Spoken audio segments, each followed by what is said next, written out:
Francisco Beas. A las 8:36 continuamos y saludamos a esta hora el inicio de nuestro panel de conversación y a la editora general de nuestro departamento de prensa, Monserrate Rolano. Bienvenida, Monse. Muy buenos días. Saludamos también a la presidenta de la Federación Regionalista Verde Social, Flavia Torrealba. Muchas gracias, Flavia. Gracias por la invitación. Y a través de la conexión virtual al investigador de FARUDD, Jorge Cordero. Muy bienvenido, Jorge. Muchas gracias por la invitación. Sí, bienvenido, Jorge, Flavia. Bueno, el discurso de Boric de ayer, del presidente Boric, probablemente fue el tema que marcó la jornada. Había mucha expectación respecto de lo que él pudiera decir o no decir. Finalmente hizo un pronunciamiento explícito, se tomó sus minutos para anunciar que Chile va a proponer a Michelle Bachelet como candidata para presidir la ONU, que probablemente es la noticia más relevante, y luego hizo dos alusiones que yo considero importantes también para que las podamos comentar. Lo primero, esto de hablar de Netanyahu, de Benjamín Netanyahu, decir que él no quería que él fuera destrozado por un misil, sino que fuera sometido ante la justicia, que quería verlo preso en el fondo, ¿no? La dureza con la que hizo esa afirmación es una frase que resonó bastante, fue destacada incluso por los sitios de noticias de Naciones Unidas. Y luego esta arremetida bien dura también contra el presidente de Estados Unidos, que en ningún momento lo nombra, pero hace alusión directa a él. Dice, acá en este mismo podio más temprano se afirmó tal cosa, los negacionistas del cambio climático, el tema del paracetamol. O sea, hizo una alusión directa a Donald Trump y dijo que era un mentiroso en buenas cuentas, ¿no? No lo dijo de esa manera, pero lo dio a entender.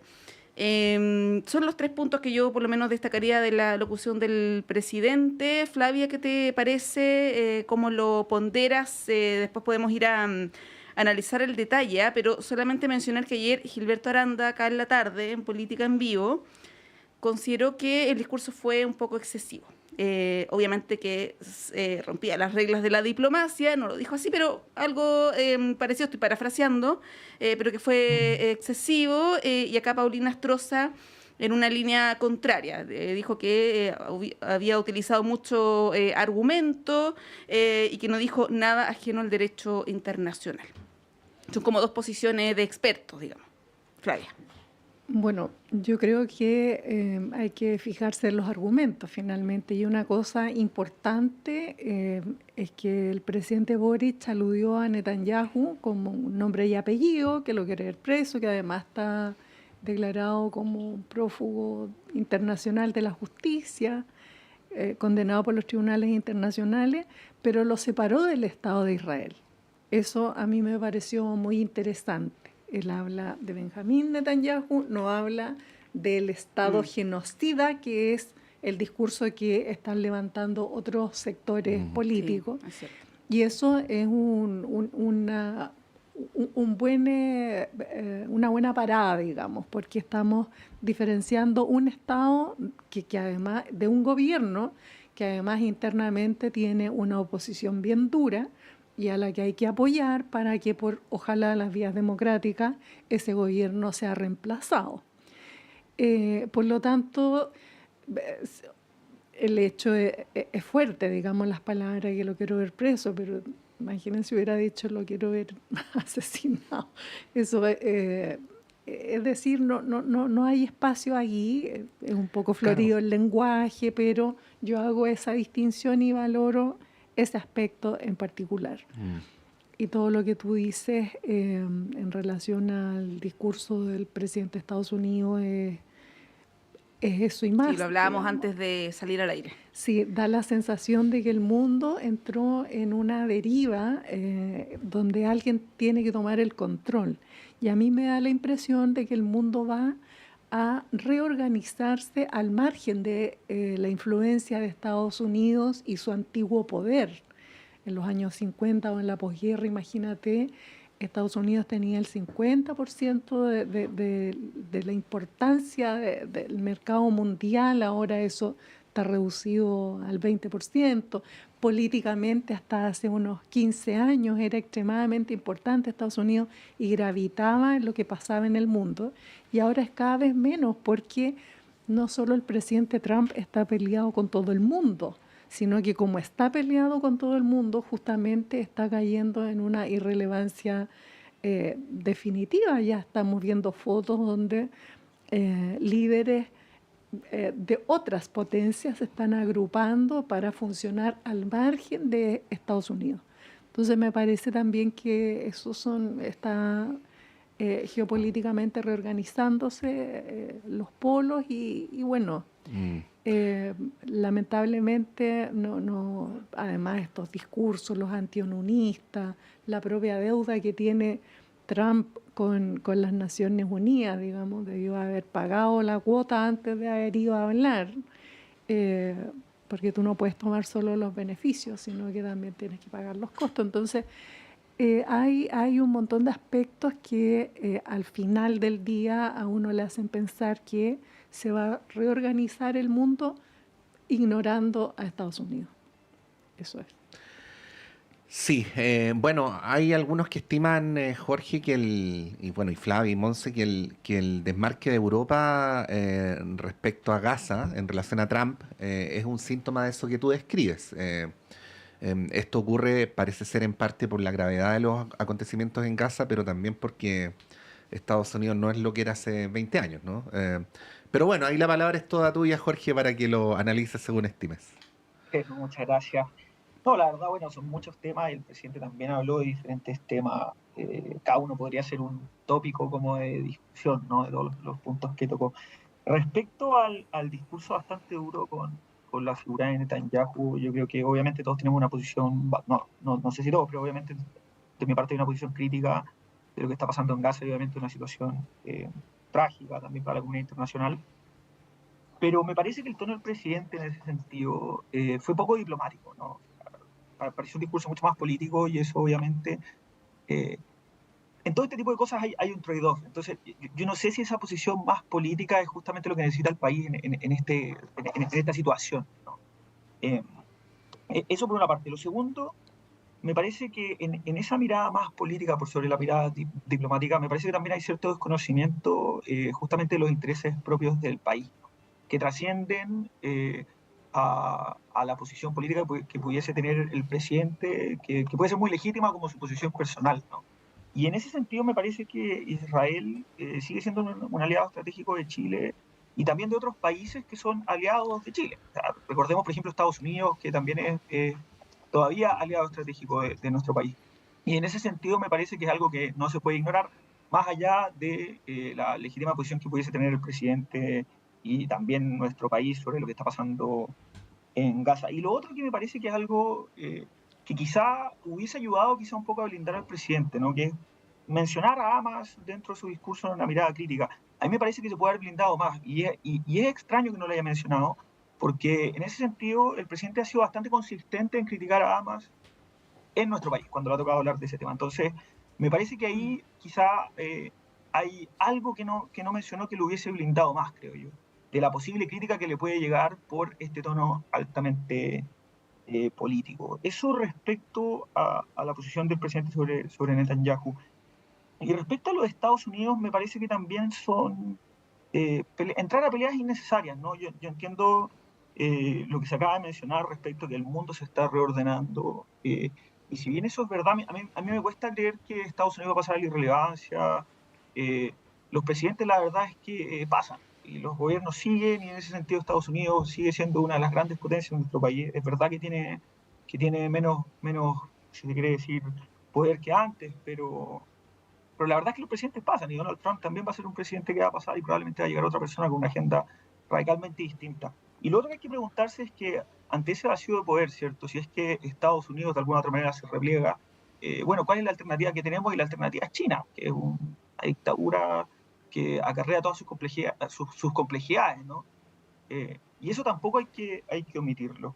Y lo último, respecto justamente a este reordenamiento geopolítico que se está produciendo, cabe la pregunta, bueno, si Chile tiene que necesariamente tomar posición al respecto, ¿no? Porque hoy día Chile tiene una posición privilegiada, creo yo, al tener ciertas relaciones estratégicas con China y también ciertas relaciones estratégicas con Estados Unidos. Entonces, comenzar a tomar ciertas posiciones en ese esquema me parece que tampoco es muy inteligente, ¿no? Sí. Sí, bueno, detengámonos un poquito, Flavia, Jorge, en lo de Bachelet, ¿no? Porque, como decía ahí, el presidente se toma sus minutos para alabar la figura de Bachelet, enumerar su currículum, en fin, con un aplauso. De hecho, en el momento que ella lo menciona, convengamos que no había tanta gente a esa hora.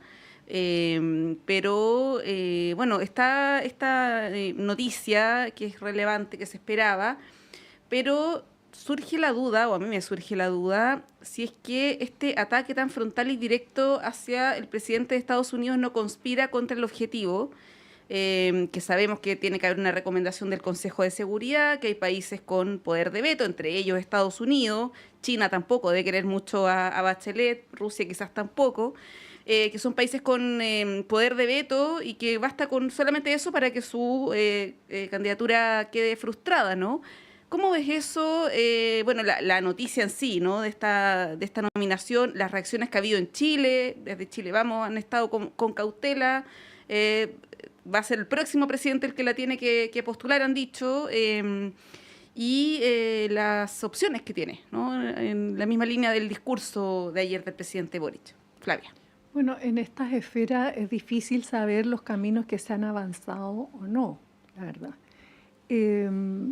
No me imagino que un presidente de la República exponga una figura tan querida para la centroizquierda como Michelle Bachelet a una humillación mundial.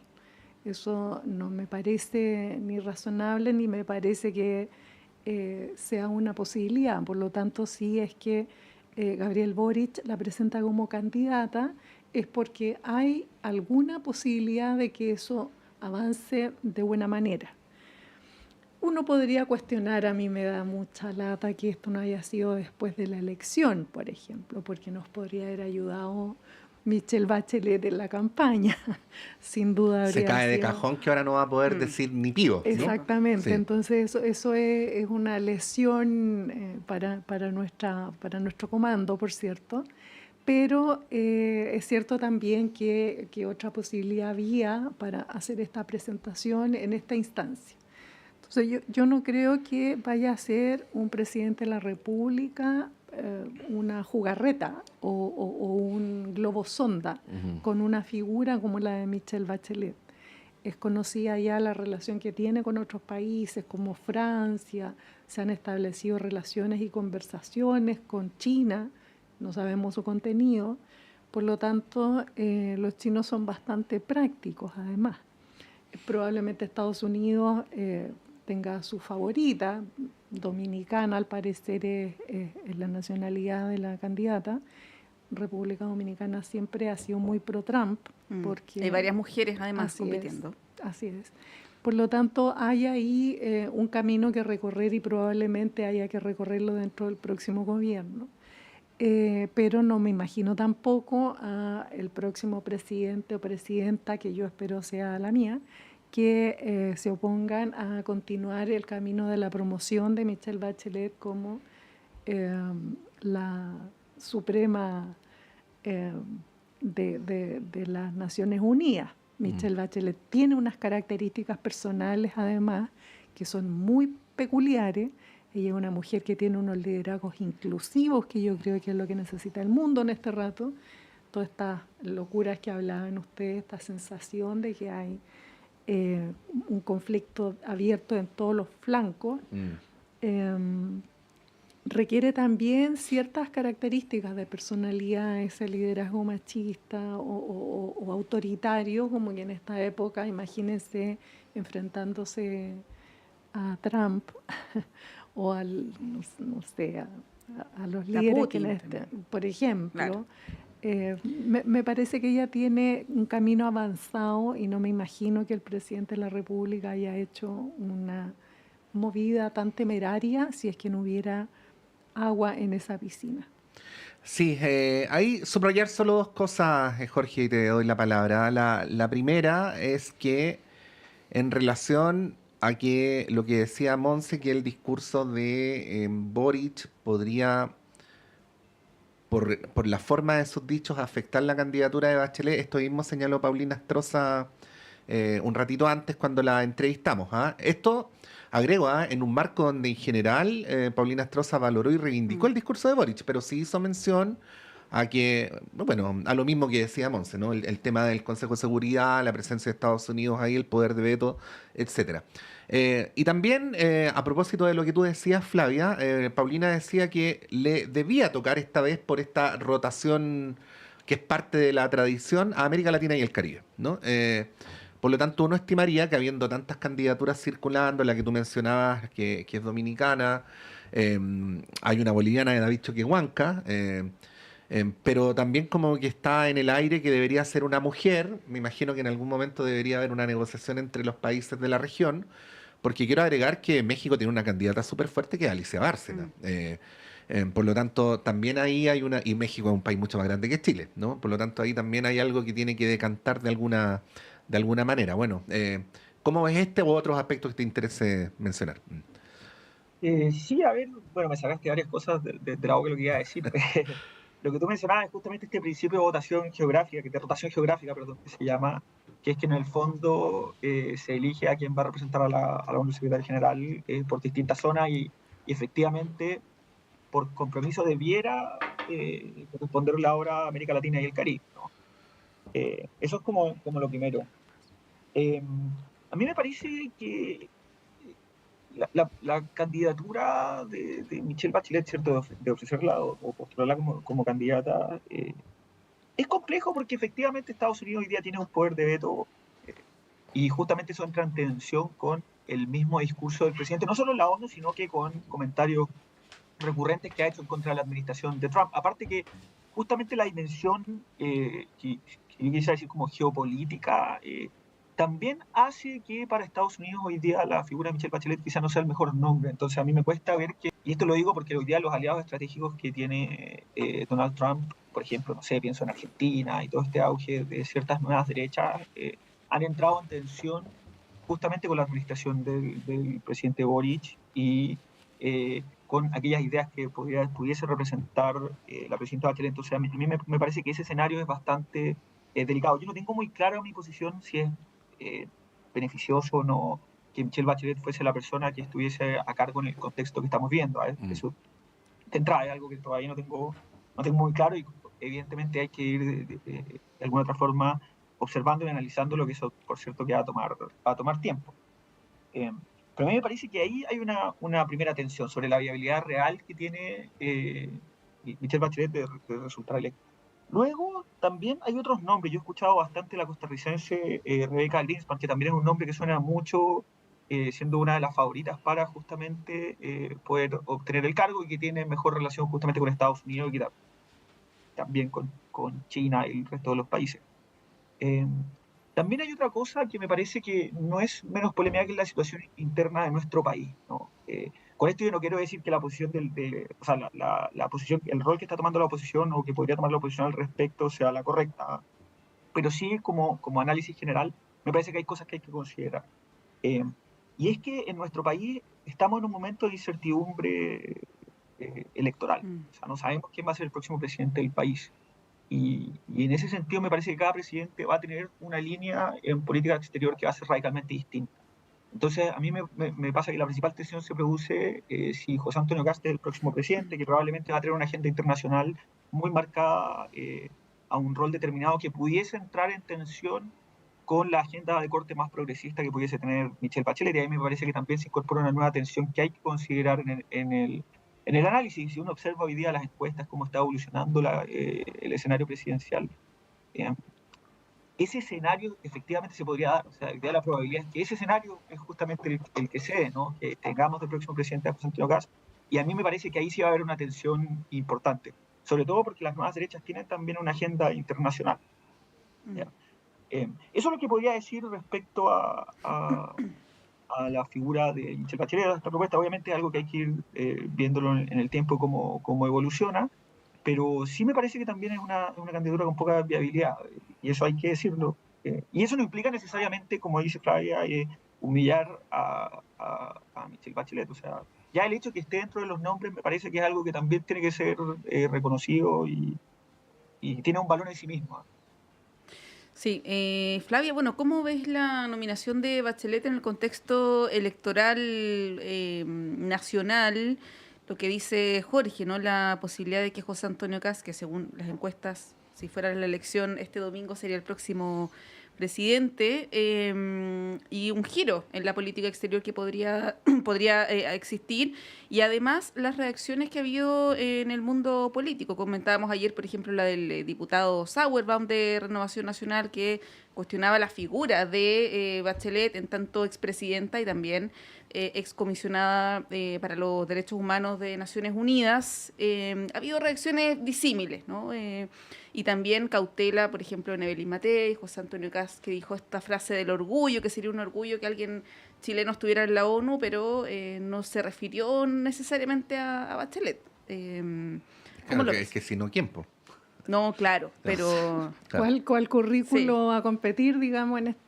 esta carrera? Es una cuestión absurda cuestionar a la figura de Michelle Bachelet, no solo por lo que significa 2 veces presidenta de la República, elegida con altísimas votaciones y además ocupando cargos de calibre de los que ella ha ocupado.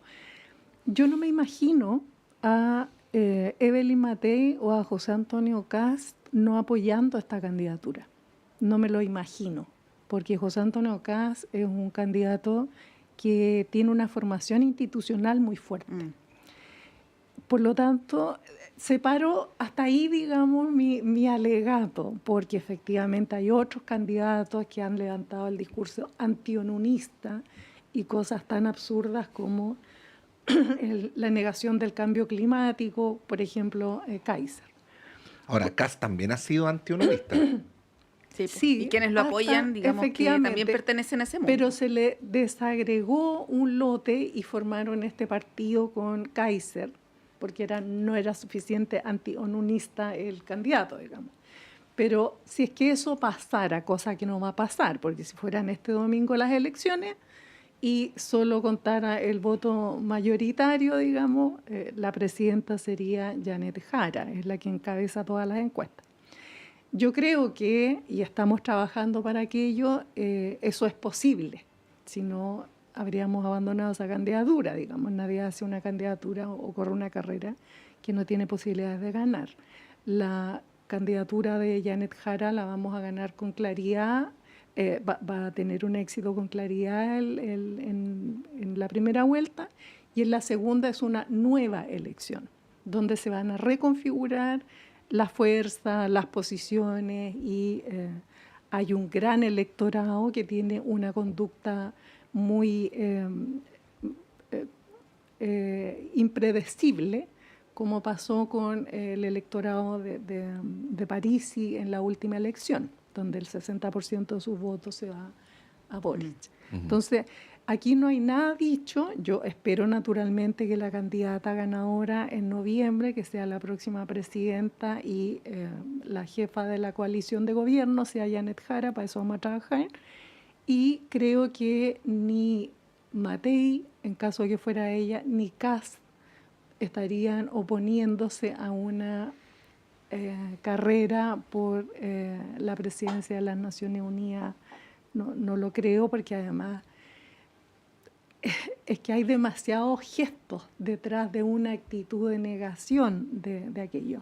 Hay demasiados gestos y Chile siempre se ha caracterizado porque todos sus gobernantes han sido un bloque frente a los desafíos internacionales. O sea, hasta cuando Colo-Colo ganó la Copa Libertadores de América, piensen ustedes que los otros equipos que eran archienemigos estaban apoyando al equipo. Es decir, hay momentos en los que Chile... Algunos, no todos. en los que Chile articula su energía. Ahora, hay que tener harto cuidado también con los presidentes de partidos de la oposición, no usar estas cosas como estratagemas o cuestiones internas, digamos, para no afectar también la convivencia democrática, porque no me imagino que nuestro sector no apoyara a un presidentes o expresidentes como Piñera o como Piñera que apoyó a Insulza. Es decir, hay cuestiones que no se hacen. Sí, yo la mención a Kast la hacía simplemente porque, por ejemplo, la elección del 2021, preciso que es la del 2021 porque hay quien podría argumentar legítimamente ya, pero el candidato cambió, o las circunstancias cambiaron, pero el candidato en cuestión era el mismo, y él en un debate del año 2021 dijo que su intención era salirse de la ONU. Pero acto seguido lo corrigió diciendo que, lo cito textual, me traspapelé, y que lo que en realidad él había planteado era que Chile se retirara del Consejo de Derechos Humanos de la ONU, que era distinto a lo que originalmente había dicho. Pero bueno, ahí hay una Las cosa... Las dos pésimas ideas, sí, en todo bueno, caso. la segunda no necesariamente pasa de ser mala a virtuosa, pero por lo menos tiene menos envergadura. Vamos a ir a un breve alto. Me da la impresión que esta conversación o esta parte de la conversación no está del todo agotada, así es que hacemos la última vuelta y luego durante el segundo bloque seguimos con más conversaciones. Vamos y volvemos.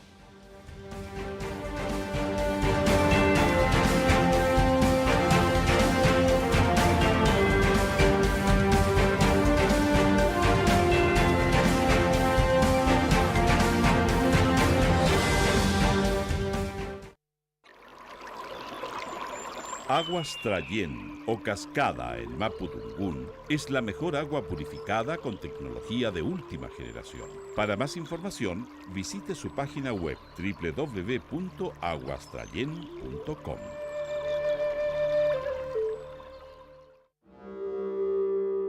Hola, soy Alessandra Buroto y junto al equipo de Travesías Arte y Política te queremos invitar a sintonizarnos cada jueves a las 5 de la tarde por el 102.5 de Radio Universidad de Chile.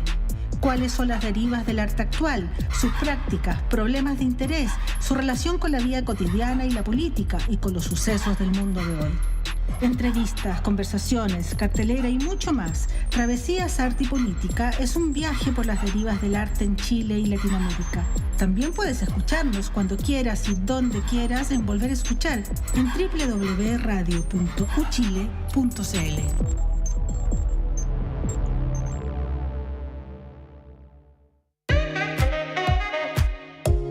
Durante 14 años, el tradicional espacio ciudadano saludable de la Facultad de Odontología de la Universidad de Chile ha acompañado un proceso de sensibilización y comunicación sobre las complejidades del fenómeno de la salud, formando una amplia y diversa red desde la academia, las y los tomadores de decisión y las organizaciones de la sociedad civil. Soy la periodista Cecilia Espinosa Cortés, conductora de A Tu Salud, y te quiero invitar a que juntas y juntos sigamos aprendiendo y problematizando lo que nos ocurre con el bienestar. Escúchanos todos los jueves de 11 a 12 horas en la 102.5 FM y en la señal en vivo de radio.uchile.cl. Hola, soy Hernán Zúñiga y los quiero invitar para que escuchen el Zócalo Nacional desde el 21 de marzo de 1999, luchando por la defensa y difusión de la producción musical de nuestro país. La cita es para los días jueves y viernes a partir de las 21 horas acá en Radio Universidad de Chile. Puede escuchar a través del 102.5 o en radio.chile.cl. Un abrazo de Cordillera.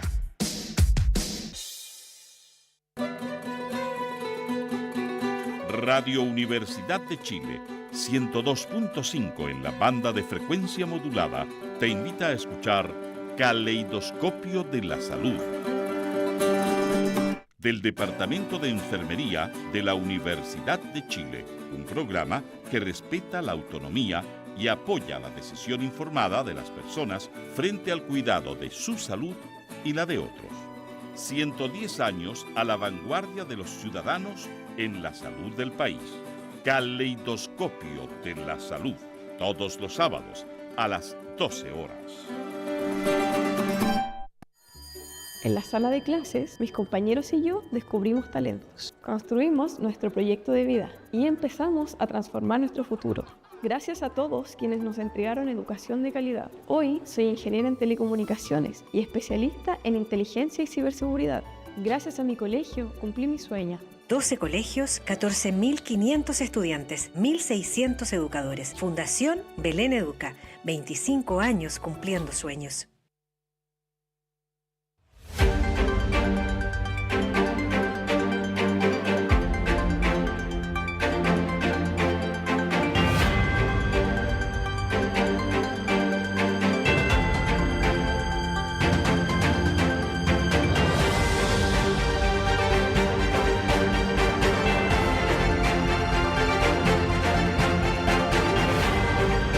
Nos preguntábamos en la pausa, cuando son las 9:07, y lo digo al aire solo porque es pertinente, si había países que no pertenecían a Naciones Unidas. Y la respuesta es no. Todos los países que existen actualmente, reconocidos como tales, pertenecen a las Naciones Unidas.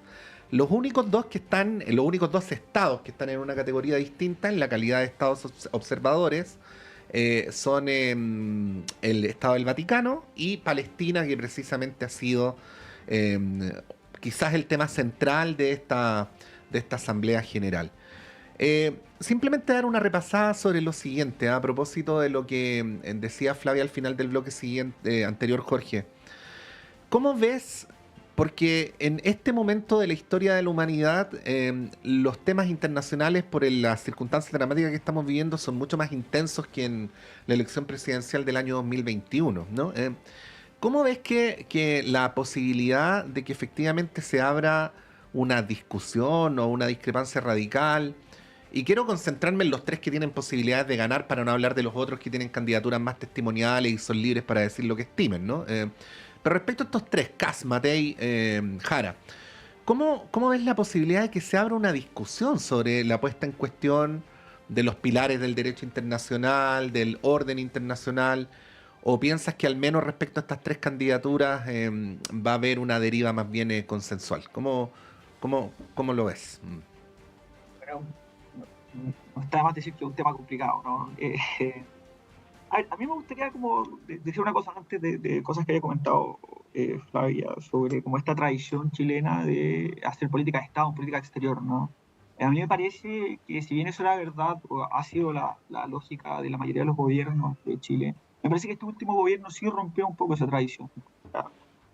Sobran los ejemplos de cómo el actual gobierno se pegó varios gustos al momento de hacer política exterior, y eso me parece que han sido problemas que han caído por su propio peso. O sea, es cosa de ver el funcionamiento de las embajadas en España, el caso que hubo en Inglaterra hace varios años. Lo que pasa es que son muchos eventos y a nosotros como son tantos eventos, uno tras otro se van olvidando. Eso como solo punto clave, y me parece que esa ruptura respecto a justamente esa tradición podría eventualmente habilitar que las posiciones respecto a Michelle Bachelet, dependiendo de quién gobierne, puedan cambiar radicalmente a lo que estamos acostumbrados, ¿no? Eso como punto de entrada. Respecto a tu pregunta, a mí me parece que quienes están en posiciones más complejas respecto a la política exterior justamente es Janet Jara y José Antonio Kast, porque obviamente están insertos en un contexto como de político que es diferente al de Evelyn Matei, ¿no? O sea, José Antonio Kast tiene una serie de relaciones con candidatos, o sea, con figuras políticas de nuevas derechas que tienen ciertas posiciones en el plano global, y eso es importante reconocerlo, y probablemente parte de su agenda exterior se relacione con esas nuevas derechas. Y por parte de la figura de Janet Jara, bueno, para nadie es novedad que tanto el Partido Comunista como ciertos grupos de izquierda tienen también ciertos vínculos a nivel de política exterior, y obviamente ahí se producen ciertas tensiones. Las hemos visto, por ejemplo, cuando le toca hablar de Cuba o le toca hablar de Venezuela, o lo que supone, por ejemplo, el auge del BRICS, ¿cierto?, que probablemente va a incorporar una tensión para el gobierno, la candidatura, perdón, de Janet Jara, y también el auge de China, ¿no? O sea, ahí obviamente ambas figuras se ven en una posición que quizá es más complicada. Eso es lo que podría decir respecto a tu pregunta. A mí me parece que esos son los dos nombres que efectivamente van a tener mayor tensión al momento de hacer su política exterior. Sí, bueno, Flavia, pasemos de lleno al tema de las campañas, ¿no? Están desplegadas ya después del 18 con hartas actividades de todos los candidatos y candidatas. Y en el caso de Janet Jara, que es tu candidata, ha habido algunas críticas internas, digo algunas, pero en realidad están centradas en la figura del senador Francisco Buenchumilla, presidente interino de la DC, quien ha cuestionado el tema de la rapidez con la que se elabora el programa. Hizo una serie de críticas que tú, me imagino, también las has recibido o leído. ¿Qué te parece este ruido interno que genera el senador Buenchumilla en la campaña y cómo evalúas también el avance, el despliegue de la candidatura de Janet Jara? Bueno, yo veo que lleva un camino como el que estaba planificado. Hay una carta Gantt para estas cosas, que la conoce Buenchumilla, por cierto. Yo creo que deberíamos todos preocuparnos de que nuestros candidatos a diputados y diputadas apoyen también la candidatura de Janet Jara, que nuestros partidos no lleven gente que está apoyando a otros candidatos, como en el caso de la Democracia Cristiana. Bueno, ¿lo dices por el Pollo Ángel Calisto también? No es la misma situación. Pero él todavía no ha definido su candidata presidencial. No, porque él no tenía definida su candidata presidencial y no se ha pronunciado en torno a una candidatura presidencial. El Pollo Valdivia sí lo hizo. Entonces, a mí me preocupa más esa parte, porque eso empieza a generar una ruptura en un bloque que está muy homogéneo. Nosotros, el único candidato que se pronunció, digamos, en otra dirección, lo sacamos de nuestra lista de candidatos. Por lo tanto, creo que a lo mejor tiene que ver con que se disminuyan los costos para el partido, para la marca, estas situaciones que está viviendo internamente. Y criticar la campaña no es una idea demasiado interesante o puede ser interesante políticamente, pero no es demasiado apoyadora. Pero Nosotros a ver, Flavia, tenemos un plan y tenemos unas fechas y se está construyendo el programa y ese cronograma va exactamente de acuerdo a lo planeado. Ya, pero espérate, lo dijiste súper claro, es solo para asegurarme que lo entendí bien. Tú dijiste que el senador Buenchumilla conocía el itinerario. Lo conoce. Conoce la carta. Lo conocemos todos. Ya. Y sin embargo dijo lo que dijo. Así es. ¿Por qué lo dijo? Puede optar por la típica salida fácil de la entrevistada frente al periodista. Pregúnteselo al senador Buenchumilla. Pero bueno, ¿por qué piensas que lo dijo entonces? Yo creo que...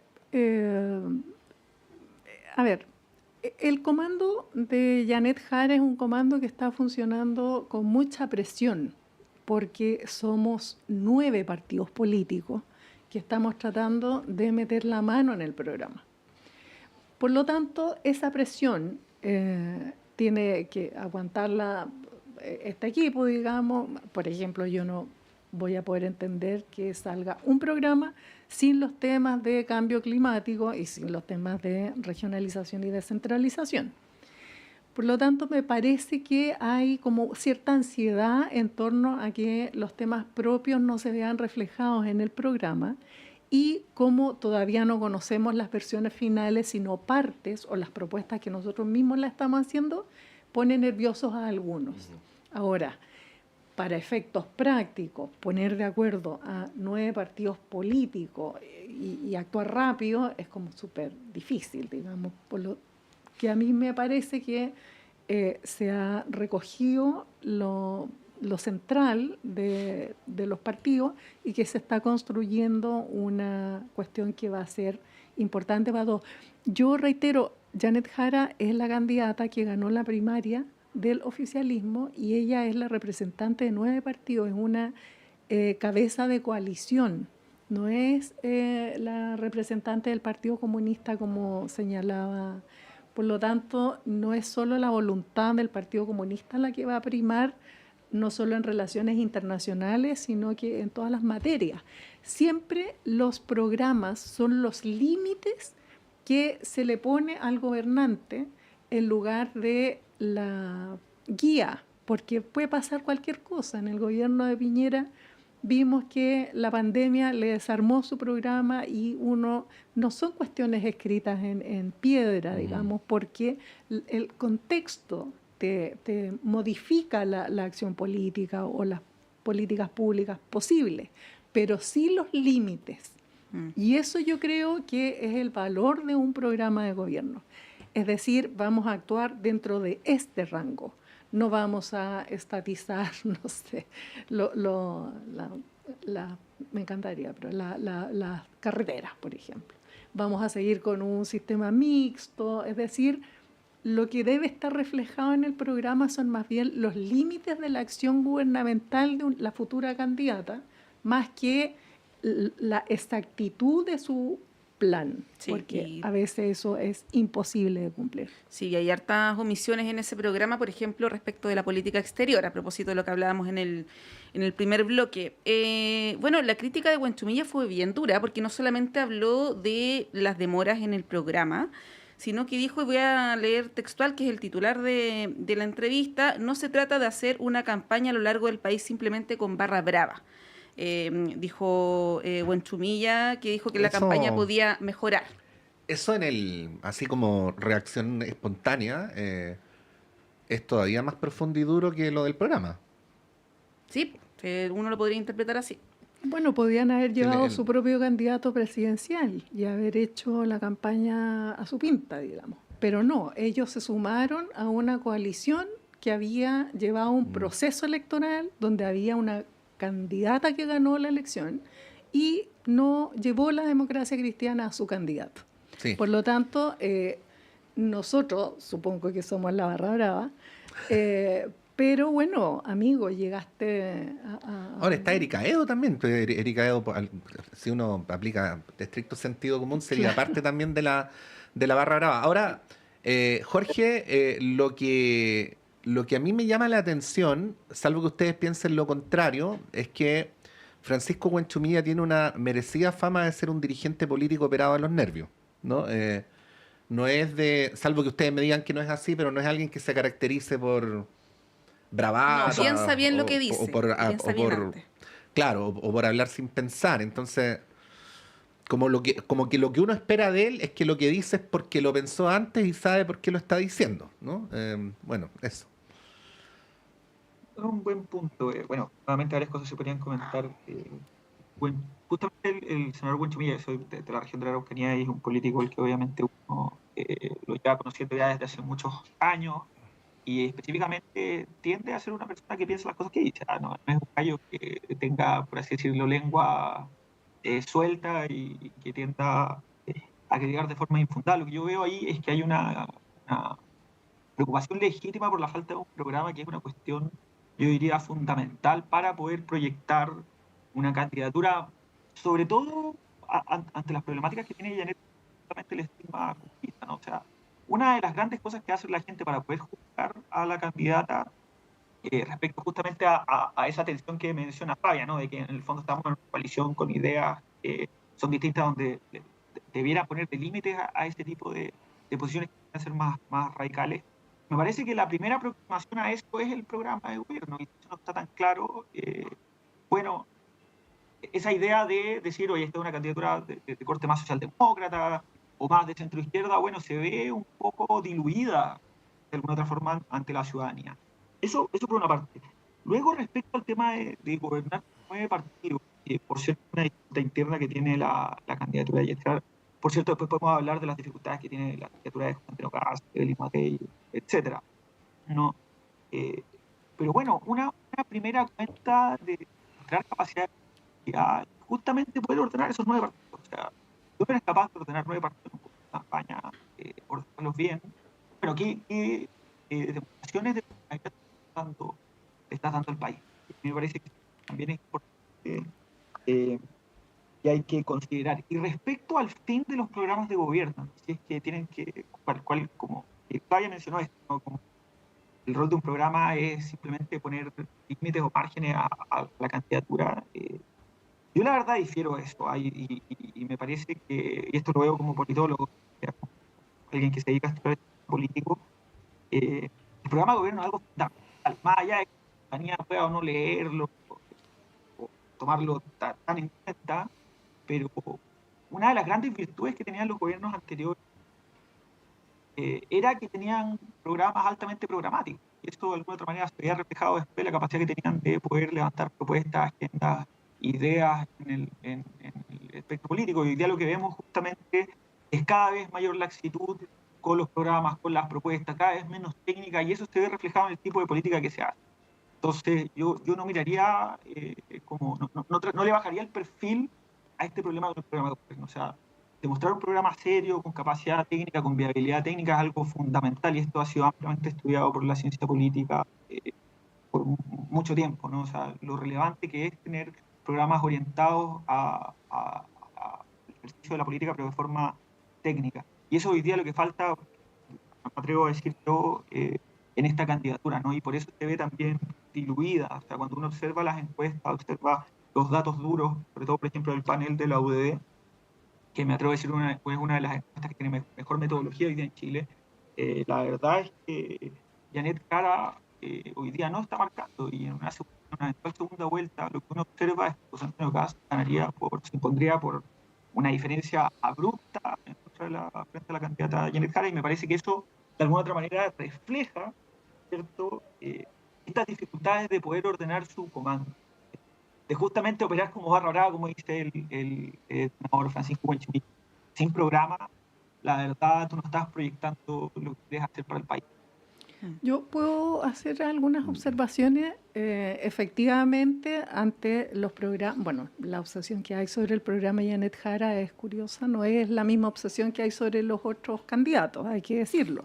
Nadie le ha pedido el programa a Mike Nichols, a Kaiser, a Kast, a Matei, que anda ofreciendo su programa, etc.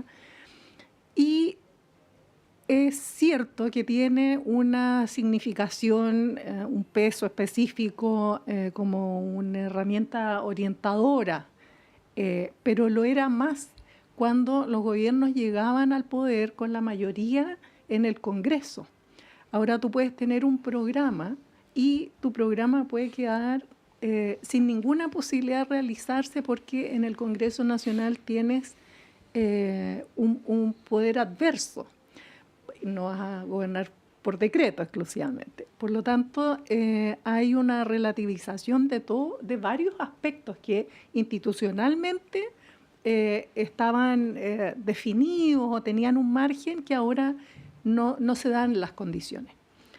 Eso es una cosa. Lo otro es que las coaliciones efectivamente son coaliciones amplias, especialmente la nuestra, pero tiene menos problemas que otras eventuales coaliciones que se tengan que armar para gobernar.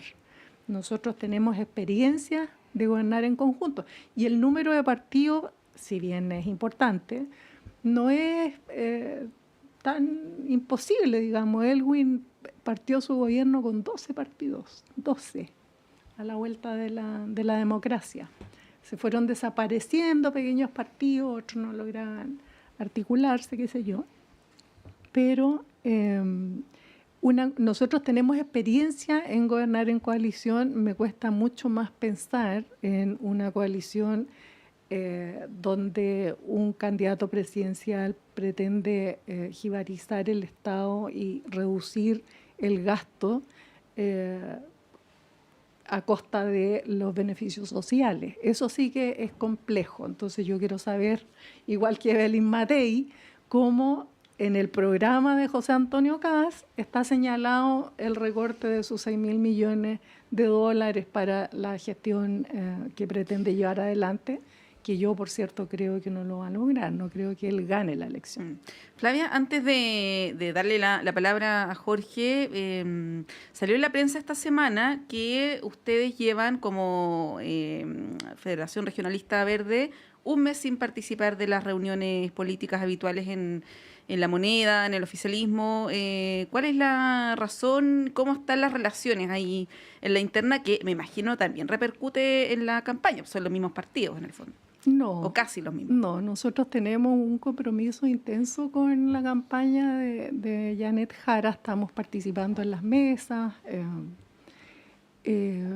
No tenemos ningún problema en la campaña. Pero con el gobierno sí. Estamos tensionados con el gobierno, sin duda. El golpe de que nos hayan sacado al ministro Esteban Valenzuela sobre todo porque había sido una gran gestión, donde los públicos y los privados estaban sentados a la mesa, se estaban resolviendo. Las exportaciones agrícolas y el rédito que había habido para el sector agrícola era 6 veces, no 6 veces, era del 6% y Chile tenía un crecimiento del 2, y algo. Es decir, todos los indicadores de la gestión de Esteban Valenzuela eran significativamente mayores que los de los otros ministerios. Entonces, cuando uno dice, a ver, aquí se están confundiendo los roles. Los presidentes de partido nombran a los candidatos, definen a sus coaliciones, no por la voluntad de los presidentes de partido, sino porque se toman decisiones con los órganos intermedios de los partidos. Hay una institucionalidad que nos obliga también. Y no es la voluntad de la presidenta o el presidente el que se expresa en este tipo de decisiones. Entonces, castigar a un partido porque se sale de la línea, a mí me parece que eso es un abuso, eso es propio de los gobiernos de partido único. Este no es un gobierno de partido único, los jefes de coalición lo que tienen que hacer es ordenar a sus parlamentarios para el buen gobierno, y eso me parece que está más descuidado que mandar o tratar de administrar un partido político. Hay molestia con el presidente, entonces. Es compleja la relación, la verdad, con el gobierno, y si bien se ha juntado con que nuestra agenda está súper apretada porque somos poca gente en este partido, tú sabes que a la presidenta no le pagan, al secretario general no le pagan, nosotros tenemos gente que en su mayoría es voluntaria, trabajando por levantar el partido, entonces la agenda tampoco lo ha permitido, pero sin duda es una relación tensa y no me voy a hacer la lesa con aquello. Sí, pues, todos los seres humanos sabemos que uno siempre tiene tiempo para lo prioritario. Así es. Sí, así es que... Sí, Jorge, no sé si quieres agregar algo tenemos, para el cierre. Tenemos 120 candidatos a nivel nacional, estamos compitiendo en las 16 regiones, entonces obviamente... Yo a cierta edad aprendí que cuando alguien te dice es que no tuve tiempo es porque no quiso, ¿no? Sí, Jorge. No, Flavia, yo creo primero sobre como el tema de la obsesión con los programas, yo diría que eso no es verdad. Una de las grandes críticas que le han hecho a José Antonio Cast, y sobre todo en las últimas 2 o 3 semanas, ¿no?, es justamente a que le falta explicar la viabilidad técnica de ciertas propuestas, ¿no? Por eso estaba en la palestra pública en la discusión y por eso lo han emplazado, tanto desde el mismo, desde la misma campaña de Janet Jara como también de Evelyn Matei. Entonces, a mí me parece que no es como que haya una obsesión solo con la figura de Janet Jara. Me parece que esa crítica a cómo se están planteando las propuestas de la discusión pública es algo general y que tiene a todos sobre la mira. Hoy día me parece que tiene ventajas comparativas en este tema de discusión Evelyn Matei por una cuestión de disposición más de corte técnico que el resto de las candidaturas. Pero no es verdad que sea algo irrelevante o que haya una obsesión específica con Janet Jara. No, tal vez fui injusta, disculpa, y tal vez debía haber dicho que se amplifica en algunos medios ese tema. Eso es una preocupación legítima de todas las candidaturas, ¿no? Y a mí me parece que la misma candidatura de Jara abrió un flanco propio al no presentar el programa con tiempo. Y respecto a lo otro que a mí me parece que es interesante, obviamente una de mis líneas de investigación es justamente estudiar la relación ejecutivo-legislativo. O sea, llevo años ya investigando eso, cómo se conforman las mayorías dentro del Congreso, sobre todo el Congreso chileno, la evolución del Congreso chileno. Es que no hay que tampoco idealizar el programa de gobierno ante la eventual negociación legislativa. Y esto es importante porque de otra manera conformar gobierno con un programa claro, propuestas claras, tanto desde el punto de vista de la bajada técnica, es un tremendo mecanismo para negociar seriamente. Primero, permite que los parlamentarios puedan tomar posiciones respecto a lo que esperan de un gobierno, y eso es fundamental al momento de enfrentar congresos, sobre todo cuando uno es gobierno de minoría. Eso es lo primero. Lo segundo, me parece que evita la improvisación al momento de relacionarse con el Congreso, porque en el fondo sin programa tú estás relacionándote con el Congreso. Jorge, tenemos lamentablemente un problema, no te estamos escuchando bien y... Pensé que era yo. Sí, y para que nos entiendas que teníamos muchas ganas de escucharte, pero si no llega tu mensaje claro a quienes están siguiendo la la transmisión va a ser un poco infructuoso, pero te prometemos que a la próxima vamos a reparar ese problema de audio, que no lo teníamos desde ahora, ya lo teníamos de la intervención anterior, pero ahora como que empeoró un poco. Así que te damos las excusas del caso y la explicación de por qué no tuvimos que interrumpir tu análisis. Intentémoslo por última vez, a ver, dale. ¿Se escucha bien? Probemos. Sí. No, lo que estaba diciendo es que la relevancia de los programas es fundamental al momento de relacionarse con el poder legislativo, ¿no? O sea, es un mecanismo por naturaleza que te permite poder negociar ante los legisladores. O sea, si tú no tienes programa, en el fondo, estás negociando sobre la nada. La idea de un programa de gobierno al momento de ser gobierno es que te permite, de alguna otra manera, poder marcar las preferencias desde el minuto uno, poder, de alguna otra manera, delimitar cuáles son los puntos de partida al momento de relacionarte con el Ejecutivo, y eso en gobiernos de minoría, sobre todo en sistemas presidenciales, mucho más fundamentales, se vuelve algo mucho más importante. Porque si tú no tienes programa claro, las técnicas específicas, al momento de plantearte la negociación parlamentaria, la verdad es que no hay agenda, no hay... Sí. De todas maneras, nosotros vamos a tener un gran programa que va a ser presentado a fines del mes y que está en construcción y va en el cronograma correcto, así que no se pongan nerviosos con aquello. Ha tenido menos tiempo Janet Jara, igual hay que decir. En el fondo estamos todos de acuerdo, creo que es imprescindible reivindicar la importancia de los programas, porque no darle importancia a los programas es no tener respeto por la política ni tampoco respeto por la ciudadanía, ¿no? Es como si el cuerpo de ideas con el que uno postula luego de ganar dejaran de tener importancia, ¿no? Eso hay que evitarlo, aunque se estile a veces en este tiempo. Bueno, estamos llegando al final. Flavia Torrealba, muchas gracias por haber venido. Muchas gracias por la invitación, como siempre. Gracias, Flavia. A ambos. Jorge, como siempre, muchas gracias. Que tengas un buen miércoles. Y lamento lo del audio. Vamos a ver la próxima. Sí, cosas que nos pasan. veremos en una próxima. Vamos a ir un breve alto, rapidito, porque ya viene Claudio Medrano con otra importante e interesante conversación.